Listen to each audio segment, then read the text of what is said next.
নারী ওয়ানডে বিশ্বকাপ শেষ হয়েছে, যেখানে চ্যাম্পিয়ন হয়েছে ভারত। অপরদিকে বাংলাদেশও ভালো করেছে, কিন্তু বাংলাদেশ শুধুমাত্র একটি ম্যাচ জিতেছে নিজেদের ব্যর্থতার কারণে।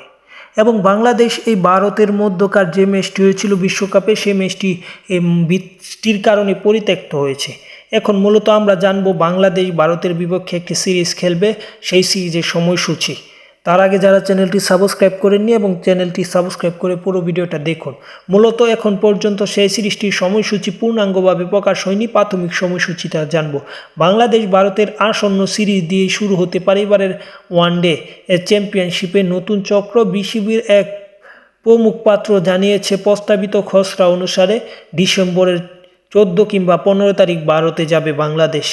ওখানে দুই বোর্ড তা চূড়ান্ত করেনি, তবে আয়োজকদের কাছ থেকে ওই সময়ের কথা বিবেচনায় নিয়ে প্রস্তুতি শুরু করতে অনুরোধ জানিয়েছে বাংলাদেশ। সে হিসেবে 14 থেকে 15 তারিখ ভারত সফরে যাবে এবং প্রথম ম্যাচটা 18 ডিসেম্বর অনুষ্ঠিত হবে এবং পরবর্তী যে ম্যাচটা সেই ম্যাচটা 20 এবং সর্বশেষ ম্যাচটা 22 ডিসেম্বর অনুষ্ঠিত হবে।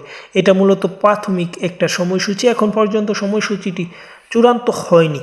অপরদিকে বাংলাদেশ দল ওয়ানডে বিশ্বকাপে ব্যর্থ হলেও ভারত চ্যাম্পিয়ন হয়েছে, তাই বাংলাদেশের বা দুই প্রতিবেশীর এই লড়াইটা নতুন উত্তেজনা সৃষ্টি করবে। সেক্ষেত্রে বাংলাদেশ পিছিয়ে থাকবে, কেননা বাংলাদেশ ভারতের বিপক্ষে খেলতে যাবে ভারতের মাটিতে।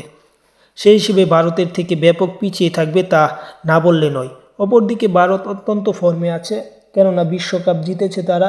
অস্ট্রেলিয়া, ইংল্যান্ডের মতো দলকে তারা নিমিষে হারাতে পারে। সেক্ষেত্রে বাংলাদেশকে হারানো তাদের জন্য তেমন কিছু বিষয় না।